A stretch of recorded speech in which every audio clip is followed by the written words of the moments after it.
Hi, I'm Nick. This is XNN. Dustin's had some issues around the recent announcement of Indiana Jones going to PlayStation 5. He's made a new video. Let's take a look, shall we?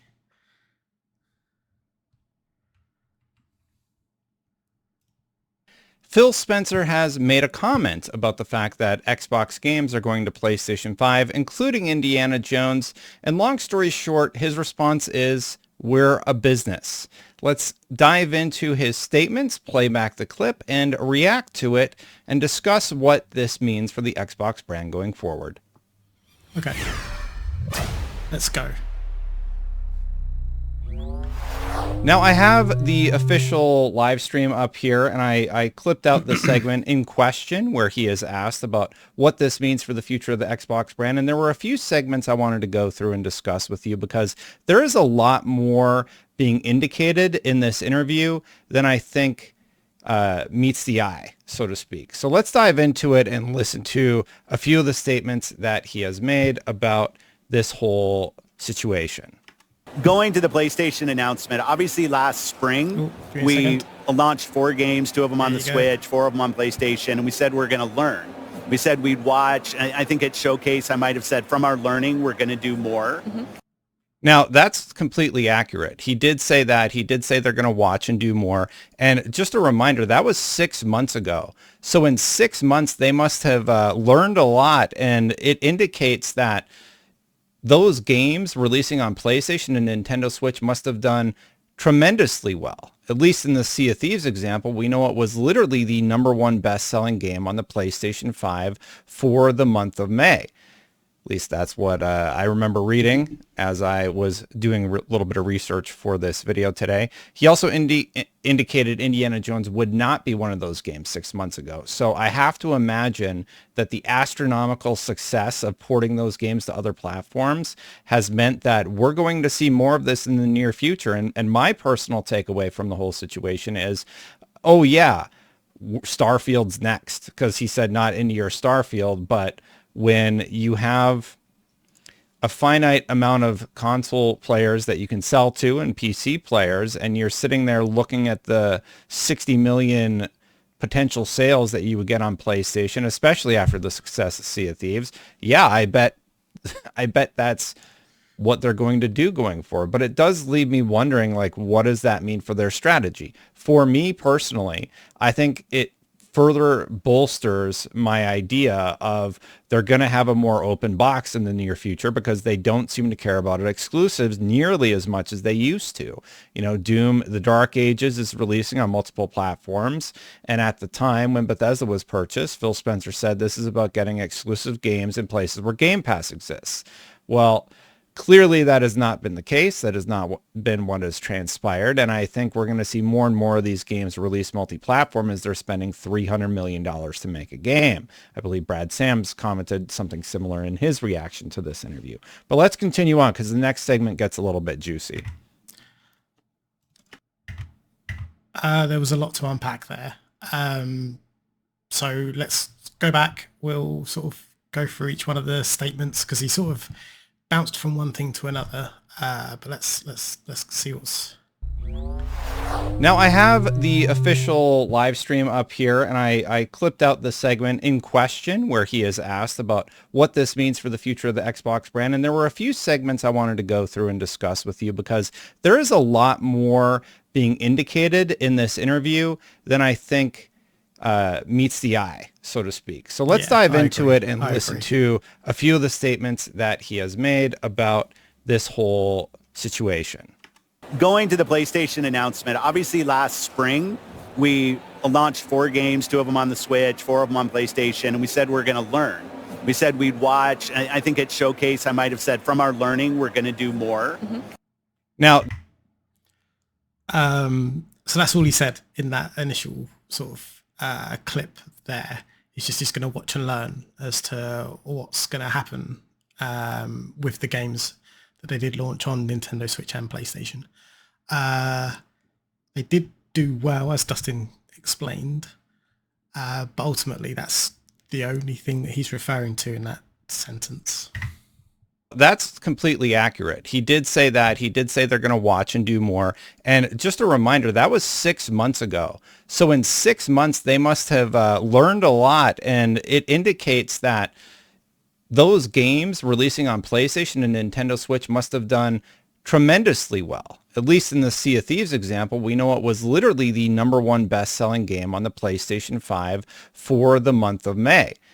At least that's what I remember reading as I was doing a little bit of research for this video today. He also indicated Indiana Jones would not be one of those games 6 months ago. So I have to imagine that the astronomical success of porting those games to other platforms has meant that we're going to see more of this in the near future. And my personal takeaway from the whole situation is, oh yeah, Starfield's next, because he... Starfield could well be next. Ultimately, it's a difficult thing to unpack there. Yes, they said they were going to look at what was happening over the 6 months. But a lot has happened recently with the acquisition of Activision Blizzard, and, you know, how the games industry is unfolding at the moment. And as Dustin explains, you know, that eventually all companies will move away from a closed ecosystem. So if they'll move away from consoles just in general. So yeah. He said not into your Starfield, but when you have a finite amount of console players that you can sell to and PC players, and you're sitting there looking at the 60 million potential sales that you would get on PlayStation, especially after the success of Sea of Thieves. Yeah, I bet that's what they're going to do going forward. But it puts them in a difficult position at the moment, because I don't think the shareholders, which is ultimately, you know, they're a business, I don't think the shareholders are seeing the returns off of the big acquisition that was made fairly recent, that was huge, of Activision, Blizzard, etc. I believe the first game that's launching under that is Call of Duty 6, in terms of, you know, Microsoft being fully in charge of that system, and if fully in charge of that game. it does leave me wondering, like, what... So I think there's this weird position that we're in at the moment where shareholders are demanding more, but games take time. So there's a bit of a disconnect, I think, that I don't know, but I hope that they've explained that to the shareholders, that it's just a matter of time. They just need time, and they need to make good decisions for their strategy. For me personally, I think it further bolsters my idea of they're going to have a more open box in the near future, because they don't seem to care about exclusives nearly as much as they used to. You know, Doom, The Dark Ages is releasing on multiple platforms. And at the time when Bethesda was purchased, Phil Spencer said this is about getting exclusive games in places where Game Pass exists. Well, clearly that has not been the case. That has not been what has transpired. And I think we're going to see more and more of these games release multi-platform. I think it's quite harsh. Well, I do and don't. Let me explain. They are a business, so their main focus is money. I think that's a good place to start. Ultimately, businesses can come out and say things. And I wouldn't refer to them as lies, because I think it's a potential that it's something that they would look to stick to. But ultimately, things change, especially in business. And 6 months is a long time in a business. So something that could have been stated, you know, 3, 4, 5, 6, 7 months ago may have changed. And being an Xbox fan, I've lived through a lot of these statements. I've lived through a lot of these, you know, things that have been said that, you know, it is uncomfortable to live with, the fact that they've come out and they've stated one thing and then they go and do another. If I had a friend that continuously did that, I probably wouldn't maintain that relationship. But ultimately, I understand deep down that it is a business, and ultimately things change. Platform is they're spending $300 million to make a game. I believe Brad Sams commented something similar in his reaction to this interview. But let's continue on because the next segment gets a little bit juicy. What I see when I look is our franchises are getting stronger. Our Xbox console players are as high this year as they've ever been. Amazing. Now, I just want to say real quick, he specifies our Xbox console players in that segment. I had missed that part initially, and it made me wonder if Phil Spencer and the Microsoft CEOs at Xbox also consider PlayStation players to be Xbox players at this point. Now, he is specifying the console in this segment, but he leaves that bit out later on. And when you're at 500 million monthly active users, and we know the Xbox consoles that are still operating have basically a cap of like 80 million, it's interesting to hear that they have an active console base, but only 30 or so million of those would be on Xbox Series X and S, and that console has seemed to sort of flatlined in terms of its sales progression, and it doesn't seem to be seeing exponential growth as they announce, sales reductions. So I think they landed in a spot where they just need to recoup that financial aspect, and he's going to get to that in just a second, but let's continue on with this console statistic. So I look at it and I say, okay, our player numbers are going up for the console platform. Have an active console base, but only 30 or so million of those would be on Xbox Series X.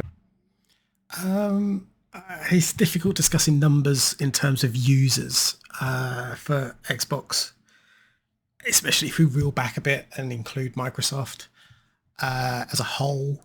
Microsoft and Xbox have a lot of users if you include all of their users across all of their kind of software.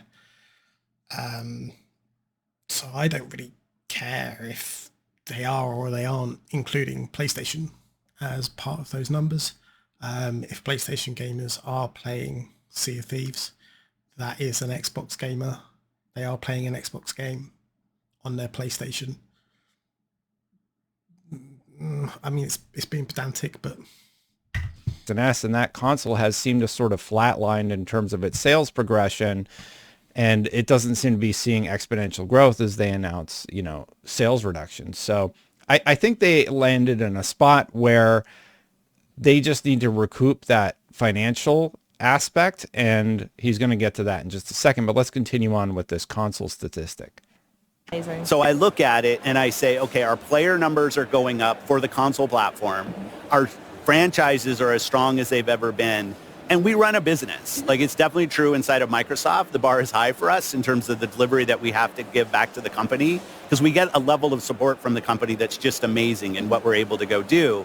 So I look at this, how can we make our games as strong as possible? Now, we're a business. Now, I don't think there's anything wrong with him saying that. It's something we all need to be aware of. We are consumers of a product. They are the business providing the products. I think that paints a pretty dang clear picture about their strategy going forward. At least it does for me. I don't think anything's really going to remain exclusive for the near future. I think they're going to continue doing this short window. And a big part of the reason why I believe that is because we're already seeing PlayStation release games on PC.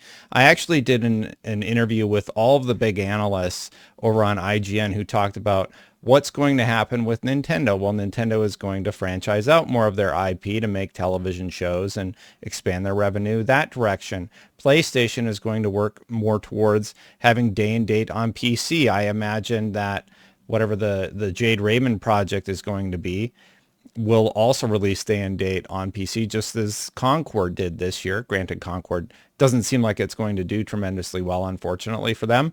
But I mean, that released day and date on PC. And I think that is a strategy going forward. And for Xbox, what that means is, hey, we're going to have this very short exclusivity window, and we're going to be bringing more of our games to PlayStation. I think they're going to take it a step further than that. I think eventually it's going to be day and date across everything. I think they're going to bring it onto PC, to PlayStation, to Xbox, to Switch, potentially Switch 2. I think they're going to start to do away with the exclusivity issues that pop up, because there are issues around them, and it's not consumer friendly to have exclusives. It's very clear that 6 months ago, when he said it wouldn't be Indy or Starfield, everybody points out that he was referring to those 4 games that he was bringing at that time, but you don't develop a game for a whole other platform in a 6-month period of time. Like, that's just not a thing. I agree. However, were they developing it before the acquisition? If they were they already working on PlayStation? Would they have stopped working on PlayStation as soon as the acquisition have gone through? I don't know. But they may well have been continuing to do the work on the PlayStation platform for future-proofing, for maybe bringing it to PlayStation, a year from now, 2 years from now. But they may have seen an opportunity and just decided to bring it closer. There's a number of things that could have happened in that situation. So we need to sort of remain open until we know what's gone on, because at the moment it's Schrodinger's cat. It's not how game development works. So he knew that Indiana Jones would be developed for PlayStation 5 at that period of time. He knew that it would be developed for it, but it doesn't necessarily mean that they were due to announce that, if you're with me. They are a business again. So having your ducks in a row for future-proofing, I think, is a clever thing to do. Making sure you have a SKU for PlayStation, probably a clever thing to do. I personally don't really have a problem with it. And I think the rumors are true about everything at this point. So at this point, I do believe, I am left believing that everything Xbox is going to do is going to wind up on the PlayStation 5. And that puts the hardware in a bit of a tricky position. I think it will as well, and I don't think it does. Let me explain. A lot of people have a very traditional view of consoles, how they work and how they operate. To do something new is scary, and someone needs to take the first step. And I just think that's what Xbox is doing. I think that's what they're doing. I think they're just trying to be the first person to take the first step. And if the steps they are taking, to me, seems like they want to just put more games in more places, which is something that they've said time and time again that they want to do. I think ultimately, as Destin has explained, in this video, platforms are going to become more open. So it's going to be less of a closed ecosystem going forward. I don't think they're expecting Sony or PlayStation to do the same, but if they did, it would be good for all gamers. So strategy with this announcement just seems strange to me, but let's look. It doesn't need to make sense to you. It's not your business. Unless you're a shareholder, unless you're, someone that impacts you directly firsthand, i.e. you're not a consumer, then it doesn't need to make sense to you. I know you're a potential customer and you are a consumer, but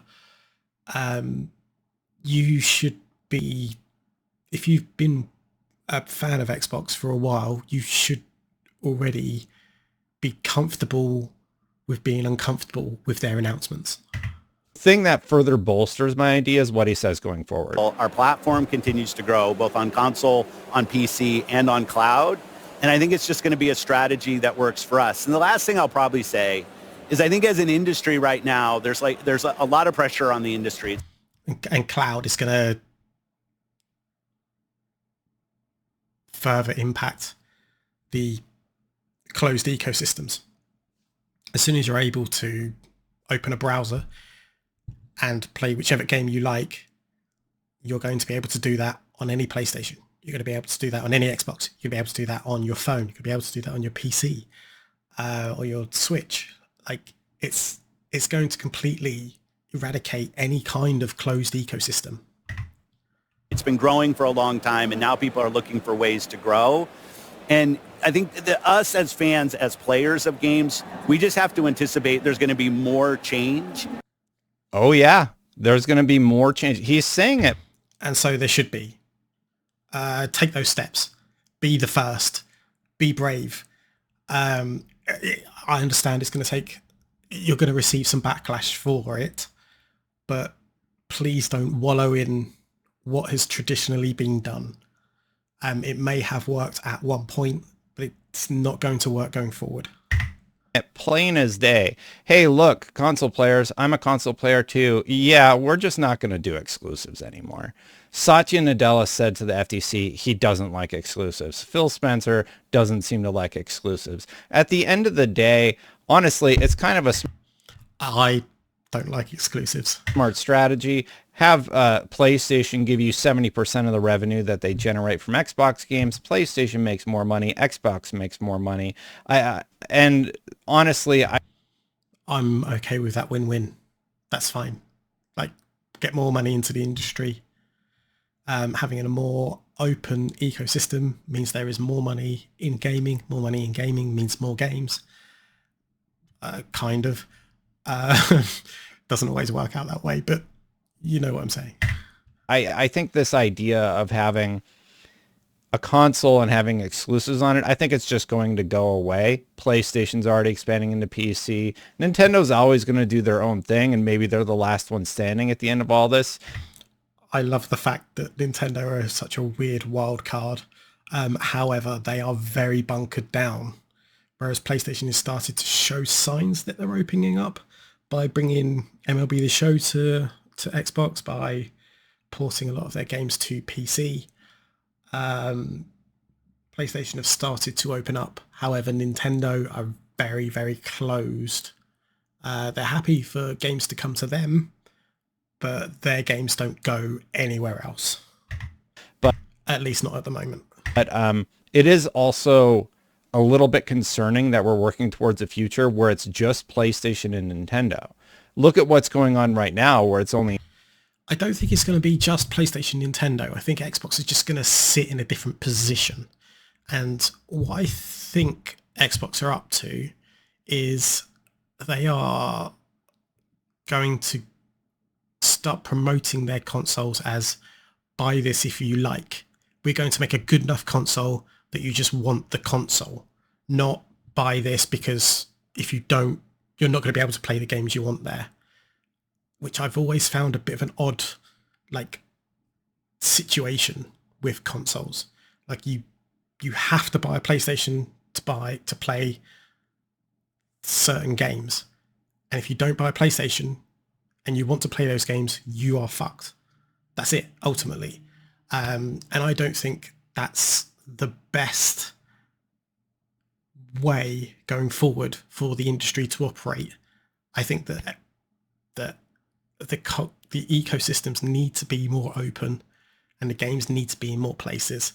And the thing I'm really looking forward to is what that scene does look like when you've got a different idea on how to sell a console. 3, imagine when it's only 2. Like games are $70. dollars now, and I do wonder what the endpoint is going to wind up being for the consumer at the end of the day. And that's always been my focus. It's like, what does this mean for the consumer? Yes, and I think that's what you should be aiming for. However, there is always this weird kind of skew that consumers are not being treated well if you don't have exclusives. And I don't think that's correct. Okay, Xbox decides they're going to release all their games multi-platform. They're going to have basically a short exclusivity window on console. Well, is that going to have a negative impact or a positive impact for the next console generation? Are you going to run out and buy the next generation of Xbox knowing that, hey, these games are going to likely wind up on PlayStation one day or another? Maybe. It depends what the console's like. It depends what they do. It depends what route they take. It depends what the controller is like. It depends what the console is capable of. I don't base my console purchases solely on exclusives. I mean, technically I'm an Xbox gamer, so that's clear already. But that's not the reason why I buy a console. I don't buy a console because of exclusive games. I have to imagine if you're a PlayStation gamer or a PC gamer, you have been given fewer reasons to purchase that next piece of hardware. Yes, and I think it's clear. I think Microsoft have made it clear that they're not concerned about if you use an Xbox console to play their games. And I do wonder if this ends up showing a little bit less excitement for whatever ends up getting announced. But on the other hand, if they do the open box concept that I've been talking about and I'll keep talking about, which I saw the video on, and it's an incredible idea. It's exactly what they should do. Just PC in a box. Provide Microsoft customers with a subsidized PC that's powerful enough to play the majority of new games. Potentially could be a PC as well if you just want to hook it up and run Windows on. If you can have Steam on there, I think they should just really push forward there, because that's something that I know gamers will be weird and a bit uncomfortable with. But ultimately, if it's just a console that you can have the Microsoft ecosystem on, or it's also, so take the Series X, for example. If they took a Series X and you could buy it now and you could install Windows on it if you wanted and use that as a home PC, it's fairly powerful. It could probably do most of the stuff that you'd want a PC to do. Like, why not do that? I don't, like, I get the whole, like, Xbox One issue. I understand.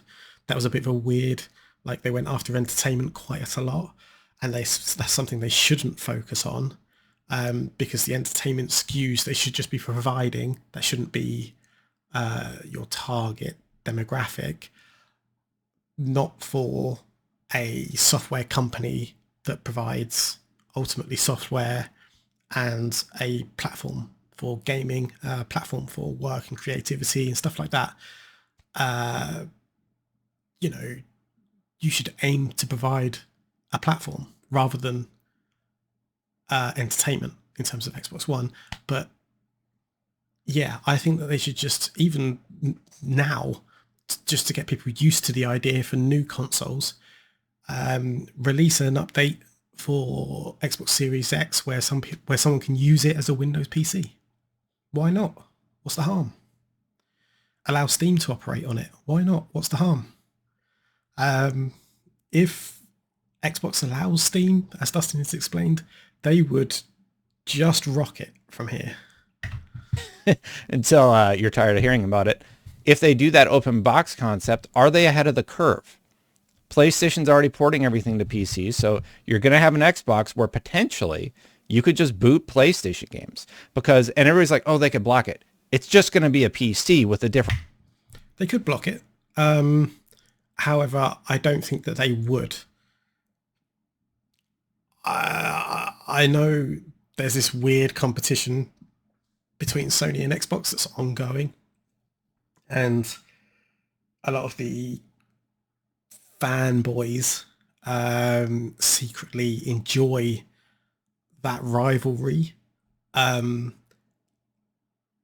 And we've had glimpses of that rivalry, especially during the court case around the Activision Blizzard issues. However, I think both sides are starting to see that more money could be made if you have your games in more places. Like, that's all they're going to do. They're going to make a fancy interface, but it's a PC. And maybe, like the Steam Deck, if you're tech savvy, you can just install Windows on it and run it that way. So I'm really curious about whatever the next generation of hardware is going to be. But let's hear the last of his statement here. And how some of the traditional ways that games were built and distributed, that's going to change. That's going to change for all of us. But the end result has to be better games that more people can play. If we're not focused on that, I think we're focused on the wrong things. I think that's a good focus to have. I don't think that's a problem. So for us as Xbox, health of Xbox, health of our platform, and our growing games, most important things. Oh, that sounds perfect. And they go on to talk about how big their booth is for a while and how cool it is. All right, Donald Trump.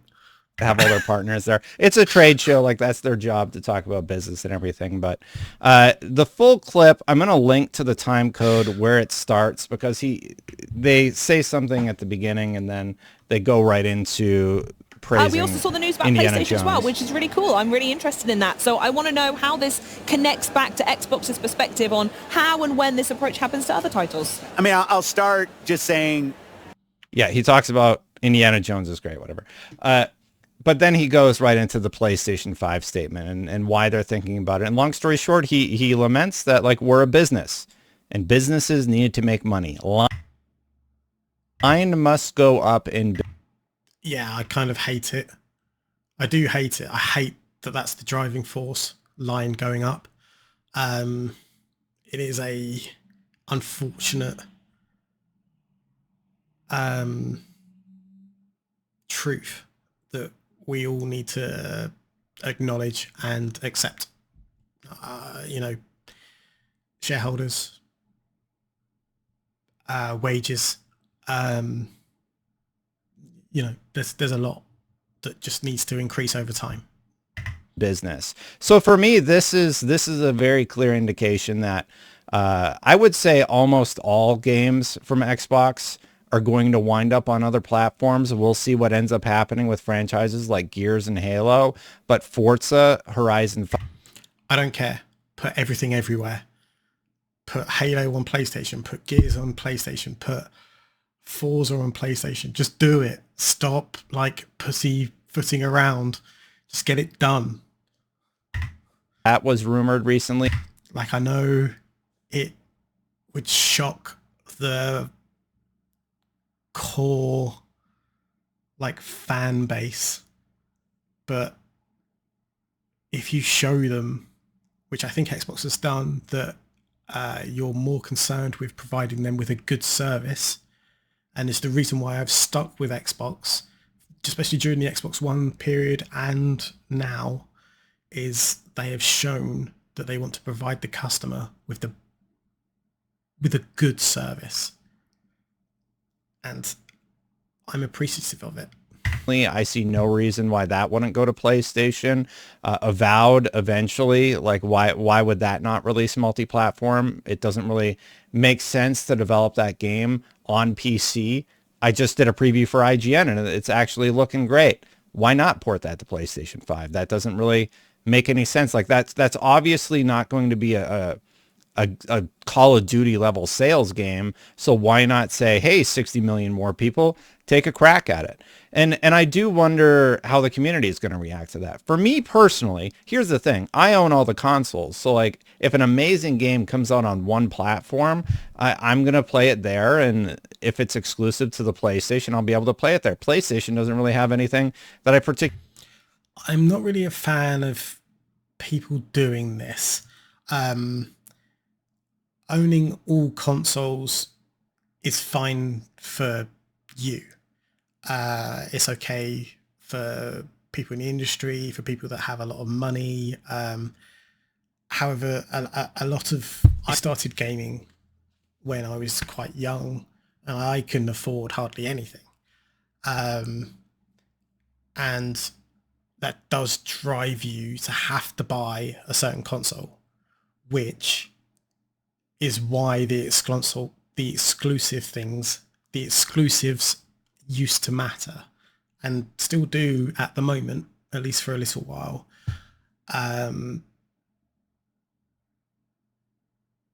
But a lot of consumers don't have all consoles, so I think it's a difficult thing to drill down on when you're discussing this kind of stuff. You need to keep in mind all consumers, not just the people that can afford everything.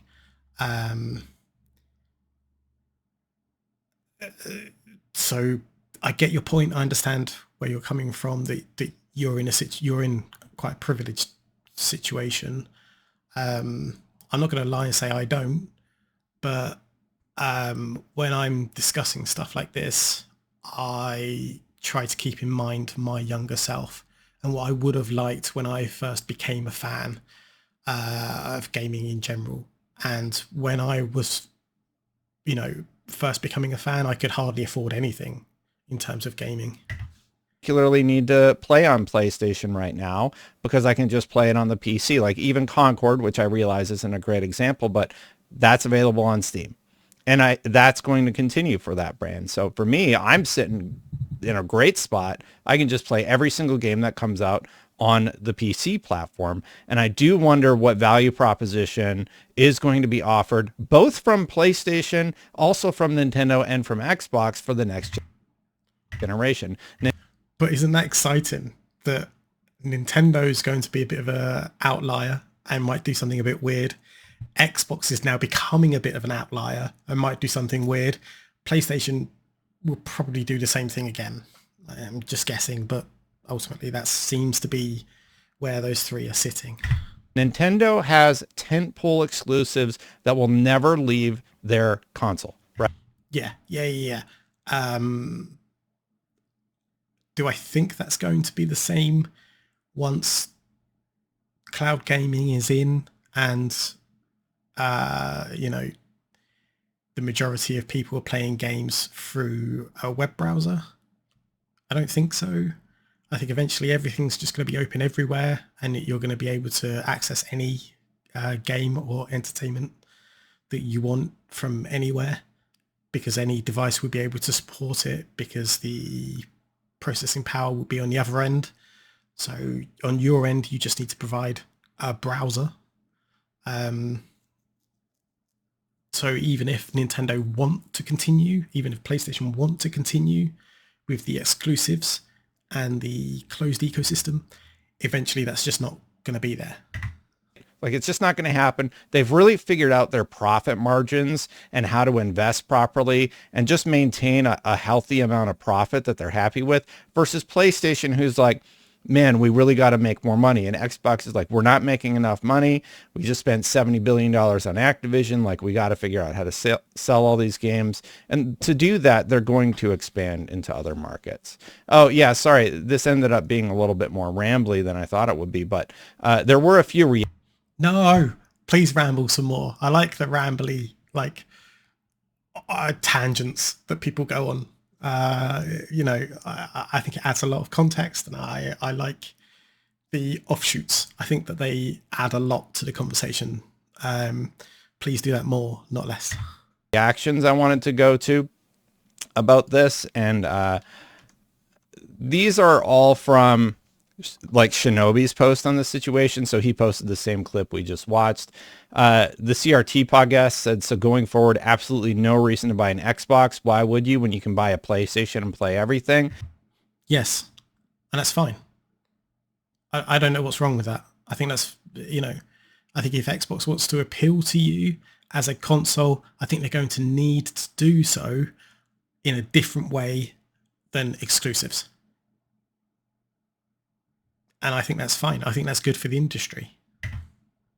They don't need you to buy one, and that mentality is why Xbox is in the position it's in. Yes and no. I think Xbox gave it a good go in terms of exclusives, in terms of consoles. The 360 is a clear sign that at one point they were doing quite well with treading the same boards as the other companies. But I just think they want to try something different. One reaction. I mean, honestly, for the longest time, I've always said, yeah, you don't need to buy an Xbox. Microsoft doesn't care where you play. And now it's more apparent than ever because they are releasing their games on competing platforms. Zenkai Goose, I did a reaction to one of his videos. Nice guy. He said, he said, I'd be curious to learn more about what metric makes our franchises getting stronger. Halo is dead. Gears is trying to be revived. Forza is dead. Horizon, Sea of Thieves, and Minecraft are the only ones I can think that are thriving. That's all an opinion. Just because you don't see what's going on doesn't mean it's not happening. You know, I imagine Sea of Thieves at least is doing a lot better. Minecraft is huge still, regardless of if you believe it is or isn't. It is still massive. Halo is a complicated discussion, but Gears is still massive. Forza is still massive. Forza Horizon is still massive. Just because they're not putting up the numbers right now doesn't mean that they're not huge games. I mean, it's a quite negative outlook, but I have to say that I don't think Halo's dead. It's definitely in a lull because that game came out 2 years ago, but it would be nicer to see that there were more players basically playing Halo Infinite. Yes and no. Halo Infinite is a really good game. I really enjoyed the single player. I didn't touch too much on the multiplayer, but every game has a natural decline after release. There's very few games that see an increase in their player base after release. And I know that's the unicorn that a lot of games are chasing. They want to have the huge player base that lasts for years and years and years. Not every game is World of Warcraft. Not every game is Helldivers 2. Not every game is,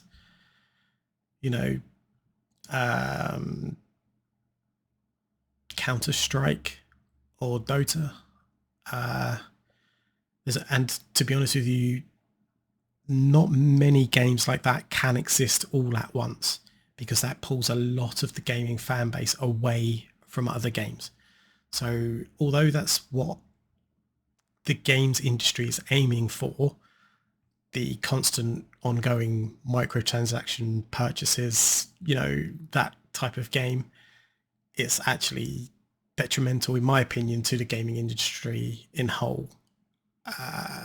as a whole. Sorry, I have anxiety and speech, also dyslexia, so speech patterns and bits and pieces sometimes come out a bit weird, but bear with me. Because if you look on Steam, there are about 2,000 concurrents usually right now. Forza, yeah, again, not dead, but those games are definitely not where Microsoft wants them to be. I think dead is a little dramatic, but I don't think it's fair to say not where they want them to be. I think that they've probably done really well for Microsoft, and they have expressed that by saying how strong their franchises are. And I hope that they see those games as doing well, even if the fan base didn't react exactly how they would have liked. Would be doing better, certainly. Creative Monster says, I really want to know how much it costs for that Disney license. I really think that plays a factor into why it's not exclusive. Just speculating, not console war stuff. Yeah, my whole video is just speculation and talking about this is a big story. This is a console manufacturer who got into the business to release console games. They've expanded to everything else, and now they're expanding to their competing platforms. It's unprecedented. Nobody's really done that before. I like a PlayStation first-party game coming out on Xbox. Like, I think everybody would be like, what? Like, surprised equally as much as Xbox franchises going to PlayStation. De Laurentiis said, translating, investors demanding more game sales and larger profits after spend $77 billion, ZeniMax, Bethesda, and Activision Blizzard King. I mean, he's not wrong. He is not wrong. We all need to understand what that ultimately means. I know we're all excited about all the games, but that does mean that they need to make more money. They've invested huge. They're going to want to see a return. That's definitely true. They definitely need to remake the games. I saw a lot of people say, give me Halo on PlayStation. Honestly, like, if you're going to go full on release everywhere, just do it. Go for it. Yeah, like I was saying earlier, just do it. Just go. Like, if your play is basically becoming a third party, who cares at this point? Put everything everywhere. Why not? Like, I'm left in a position where I'm just like really interested in this strategy. And my only question is, why wait for anything else? Clearly, there's more revenue to be made by releasing your games on that additional platform. Why not just go full slate? So they made it clear that's what they want to do. Play wherever you want. Gaming is meant to be about fun. I've seen that sentiment a lot. People think like I'm freaking out because Xbox is losing exclusives or something. And I think that's a sentiment that that we need to start raising more, that gaming as a whole should be a fun thing to do. And a lot of this stuff like really sort of grinds that to a halt, especially when like there's not huge other news happening, and then this stuff pops up, like the purchase of Activision, Blizzard King, etc. At that time there wasn't a lot of other stuff happening, and that's all you would hear. Whereas gamers, we want to have fun, we want to play games. That's it. Like,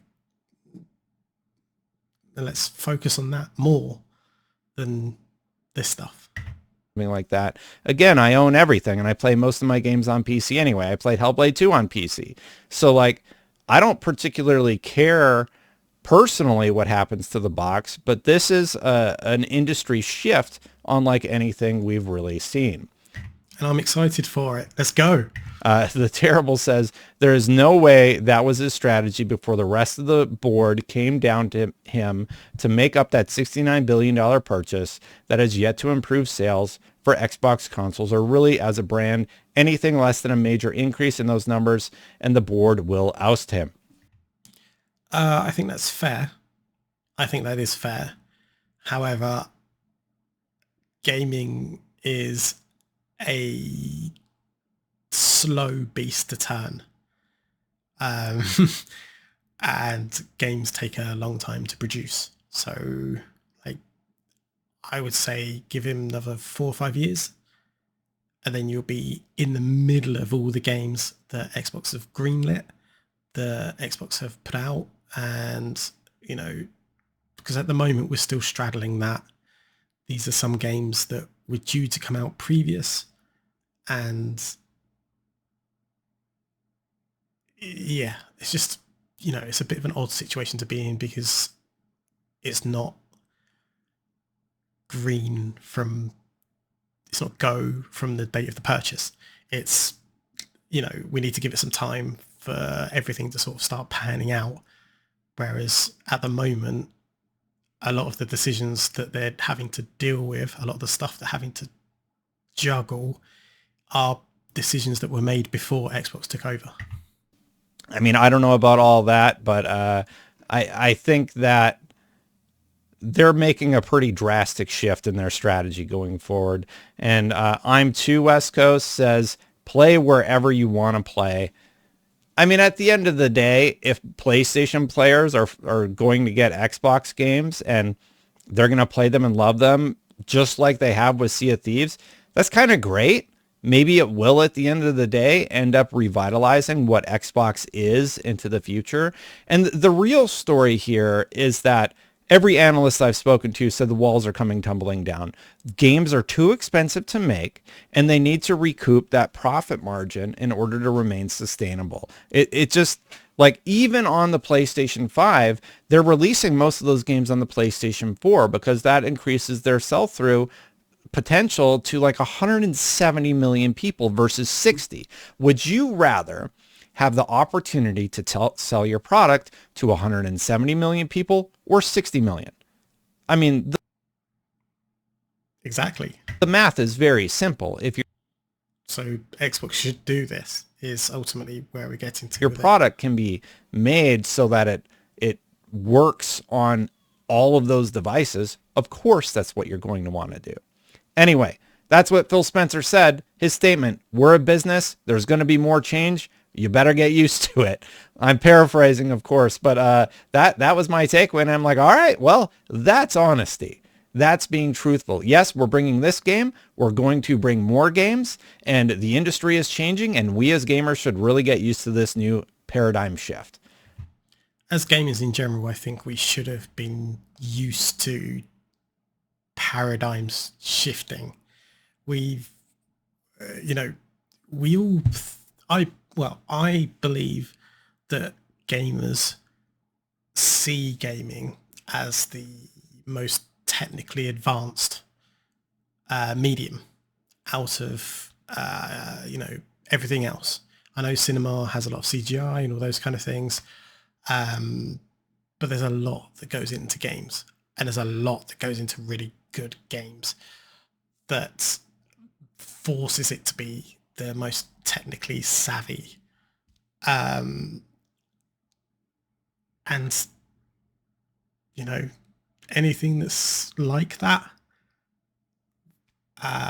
take your phone for an example.